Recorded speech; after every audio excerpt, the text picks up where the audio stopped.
Prenez la mer en regardant Cap sur la pêche française avec Pavillon France.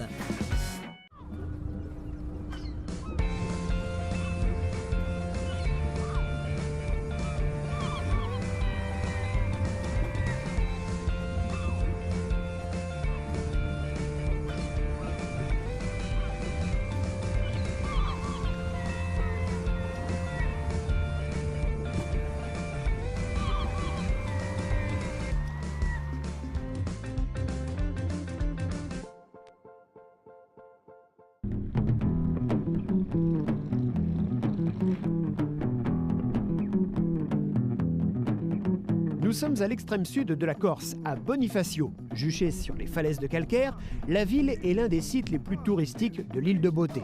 Cette semaine, nous embarquons avec les frères Étienne à bord de leur navire plutôt original car avec ce catamaran, ils ne partent pas en mer seulement pour pêcher.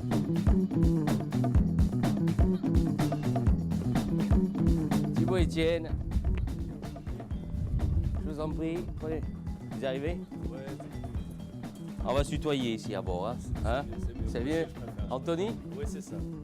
Thibaut et Jean-Hugues reçoivent ce matin 5 novices. Ces vacanciers ou habitants de l'île ont choisi le temps d'une matinée de partager la vie des pêcheurs. Alors les deux frères se font un devoir d'accueillir leurs hôtes comme il se doit. On cherche des gobelets là, pour boire le café là. L'aventure coûte entre 30 et 50 euros. On appelle cela du pescatourisme, une activité que ces professionnels de la mer pratiquent depuis 4 ans. Attention la tête pour les grands. Thibaut, toi c'est? André. André. Certains ils arrivent avec le casse-croûte, d'autres ils arrivent avec les mains dans les poches, des beaux vêtements, et voilà. Hein. Donc là on va mettre en route, on va faire les amarres et on va sortir en mer au Lavezzi. Allez, c'est parti. Pas de temps à perdre, direction les filets qui ont été déposés la veille au soir. Vas-y, tu peux larguer. Le vent d'est s'est levé, mais Thibaut et Jean-Hugues ont posé leurs filets à l'abri pour éviter les vagues et le mal de mer aux apprentis marins. C'est parti pour une petite partie de pêche. Alors,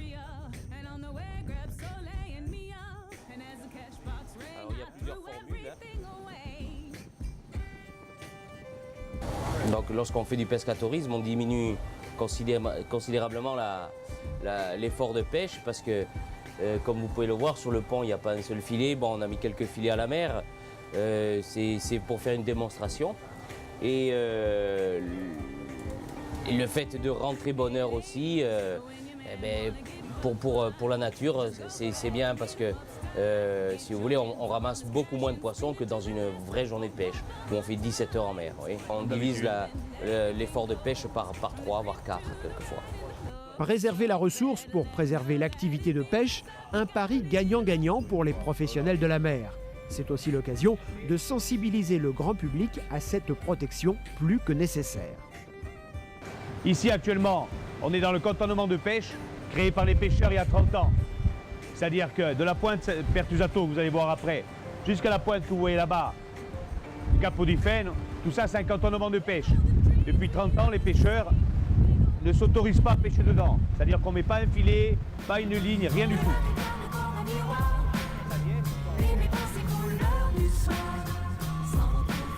Anthony est serveur à Reims. Aujourd'hui, il est en vacances et il s'est laissé tenter par cette activité insolite. Alors moi, ça me plaît de voir le métier de pêcheur en fait. Hein. C'est la première fois pour moi de voir leur métier. J'ai eu l'occasion ici en Corse, donc j'en profite vraiment. Voilà, l'origine de produits, travailler en restauration, l'origine de produits c'est très important pour moi. Et poissons de Méditerranée, sur le continent, on n'en voit pas énormément, donc voilà. Découvrir la flore marine locale, c'est souvent la motivation de ces marins d'eau douce. Fernand est bonifacien, il connaît les deux pêcheurs et consomme régulièrement leurs poissons. Tout m'intéresse sur la mer. Moi, dès que je suis en mer, je suis heureux. Donc voilà. Après, bon, le métier de pêche, c'est un métier que j'aurais voulu pratiquer quand j'étais plus jeune. Je n'ai pas eu l'occasion de le faire. Mais bon, je mange beaucoup de poissons pour compenser.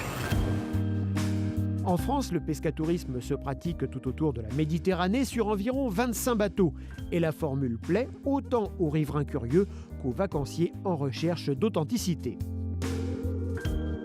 pescatourisme, c'est une activité qui a été mise en place en Italie à la fin des années 90 et qui consiste tout simplement à faire embarquer des passagers à bord des navires de pêche. Les petits bateaux en général, ce qu'on appelle la pêche artisanale, pour montrer au grand public les réalités de ce métier, comment on cale un filet, comment on le relève, les variétés des poissons de Méditerranée. Et de témoigner de toute la culture de cette activité qui est, avec l'agriculture, une activité ancestrale.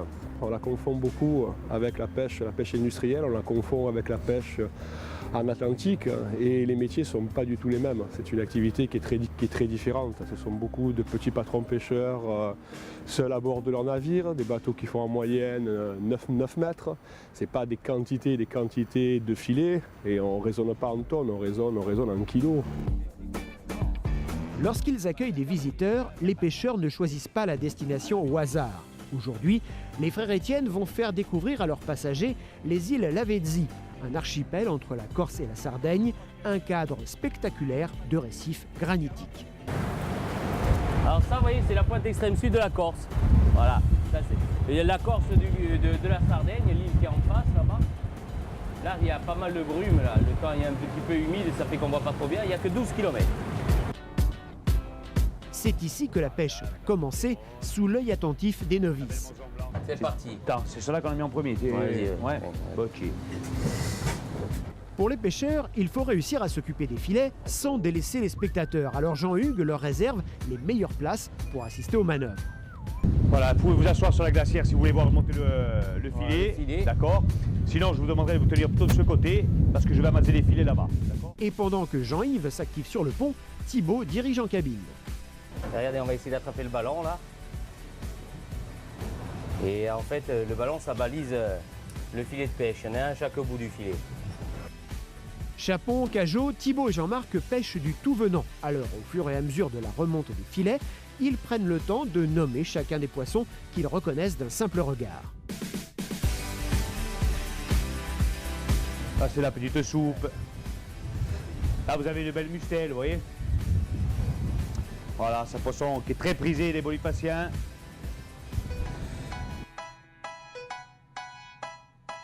Ce pêcheur amateur en prend plein les yeux. Écoutez, je passe une matinée exceptionnelle, c'est super, dans un cadre aussi magnifique. Je me régale. Et même s'il habite Bonifacio, il vient de découvrir une nouvelle espèce. Il y a le corbe que je connais, le pagre. J'ai découvert la mustelle que je ne connaissais pas et apparemment il y en a beaucoup ici. Cette Savoyarde s'est installée en Corse il y a 2 ans. Pour elle, partir en mer, c'est aussi une autre façon de découvrir un peu plus la vie insulaire. Je viens de la montagne, moi, donc c'était pour voir comment ça se passait le milieu de la pêche. Mais c'est très impressionnant, très bien. En plus, il fait mauvais temps et c'est chouette de voir ça, c'est un sacré boulot. Pour ce fils de pêcheur, pas de surprise, mais le plaisir toujours intact de prendre la mer. Je suis à l'université de Corse, donc je suis en licence de biologie. Donc tout ce qui est en contact avec la nature, la pêche, la biodiversité, ça m'intéresse. Donc dès que je peux, je sors en mer avec les pêcheurs. Poissons et crustacés remontent les uns après les autres et pendant que Jean-Hugues se concentre pour ne pas emmêler les filets, cette fois c'est Thibaut qui est à la barre et qui prend le temps des explications. Ça, c'est des filets pour prendre quelques rougets normalement et de la soupe. Mais tu peux prendre aussi des belles pièces, tu as vu. En fonction du maillage et de la hauteur du filet, tu cibles plusieurs espèces en fait. Le bateau des frères Étienne a été construit il y a 5 ans. Couchette, sanitaire, cabine spacieuse, c'est le premier bateau de pêche en France qui a été spécialement conçu pour cet usage un peu particulier. Et même si aux contraintes d'un bateau de pêche s'ajoutent celles d'un navire de transport de passagers, les 2 pêcheurs sont largement satisfaits. Ça nous occupe un peu, on rencontre des gens. On est tellement sauvages que ça nous permet de voir du monde. Non, c'est agréable, c'est vraiment agréable parce qu'on voit que les gens se prêtent au jeu et après ils ont envie de consommer du poisson justement. Le pescatourisme reste tout de même une activité secondaire, mais pour les 2 frères, c'est une belle opportunité. C'est lorsque la demande des vacanciers est la plus forte, en juillet et en août, que la pêche tourne au ralenti. C'est donc un bon complément de revenus. C'est déjà l'heure du retour, après plus de 3 heures de pêche, et certains passagers vont devoir s'improviser apprentis pilotes. Eh bien, on va prendre un volontaire tu tournes la molette, c'est comme si c'était le volant, et tu vois, le bateau il tourne. Donc ce qu'on va faire, c'est qu'on va s'approcher un peu d'Espérone pour que les gens regardent un petit peu l'endroit, et après tu tournes. Ok, c'est bon. Allez, nous on va démailler un peu les poissons, on va travailler, on va mettre ça en glace. Et sur le pont, le reste de la troupe s'élance dans le démaillage. Il n'y a pas à dire, c'est un métier. Une étape qui requiert effectivement un peu de technique. Si on veut mériter notre poisson à l'arrivée, il faut se mettre au travail. Hein.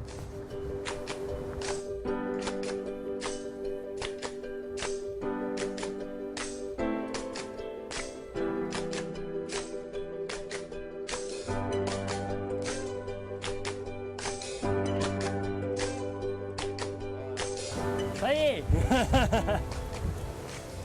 Ce matin, les frères Étienne peuvent se targuer d'une belle pêche avec de belles prises comme ce corbe ou encore de belles muselles, un poisson à la chair fine destiné au marché local.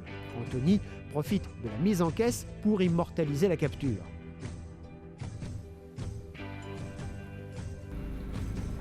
De très belles photos. Et André en profite même pour poser. On a eu l'occasion. Ça bien ça. Ouais.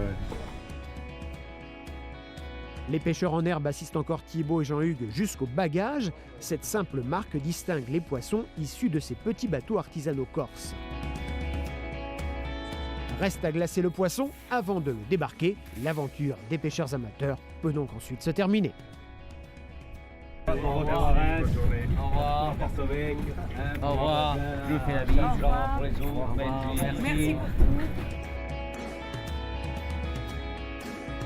Et la semaine prochaine, nous découvrirons une autre facette du monde de la pêche française.